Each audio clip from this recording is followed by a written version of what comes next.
গাজার প্রতিটি ইট বালু এখন ইসরায়েলি আগ্রাসনের নিষ্ঠুর চিহ্ন বহন করে চলেছে।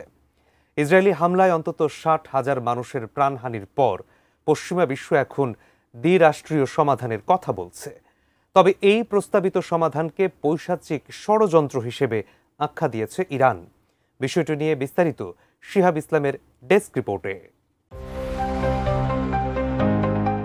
হামলা, অবরোধ আর ক্ষুধায় মৃত্যু এখন গাজার নির্মম বাস্তবতা। সামান্য খাবার পেতেও সেখানে দিতে হচ্ছে মহামূল্যবান জীবন। টানা ২১ মাসের বেশি সময় ধরে নির্মম বর্বরতা চালিয়েও ক্ষান্ত হচ্ছে না ইসরায়েল। হামলার পাশাপাশি ত্রাণ বিতরণের নামে খুলেছে আরেকটি মৃত্যু ফাঁদ, যেখানে গাজাবাসী বেঁচে থাকার জন্য একটু খাবারের আশায় গেলে চালানো হচ্ছে গুলি।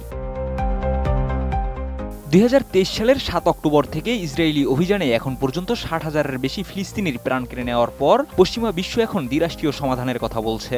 তবে ফিলিস্তিন ইসরায়েল দ্বন্দ্বের প্রস্তাবিত এই দ্বিরাষ্ট্রীয় সমাধানকে পৈশাচিক ষড়যন্ত্র বলে আখ্যা দিয়েছে ইরানের Islamic revolutionary guards corps IRGC। ২ August হামাসের সাবেক পলিট ব্যুরো প্রধান ইসমাইল হানিয়ার শাহাদতের প্রথম বার্ষিকী উপলক্ষে দেওয়া এক বিবৃতিতে IRGC জানায়, মুসলিম উম্মাহর কখনই জায়নিস্ট শাসনকে স্বীকৃতি দেওয়া উচিত নয়। বিবৃতিতে বলা হয়, গাজায় নির্যাতিত জনগণকে পানি, খাদ্য, ওষুধের মতো মৌলিক চাহিদা থেকে বঞ্চিত করা আন্তর্জাতিক আইন ও মানবাধিকারের ঘোরতর লঙ্ঘন এবং একে মানবতার বিরুদ্ধে অপরাধ হিসেবেও বর্ণনা করা হয়। RICL TMX, যুগের পর যুগ স্থাপনা থাকে মজবুত।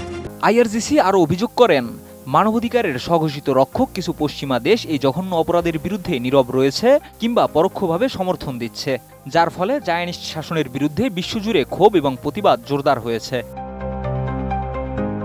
বিবৃতিতে আল আকসা স্টর্ম অভিযানের কথা তুলে ধরে বলা হয়, এটি শুধু একটি ঐতিহাসিক বা অলৌকিক ঘটনা নয়, বরং আল কুদস মুক্তির পথে একটি সুসংগঠিত সামরিক কৌশল।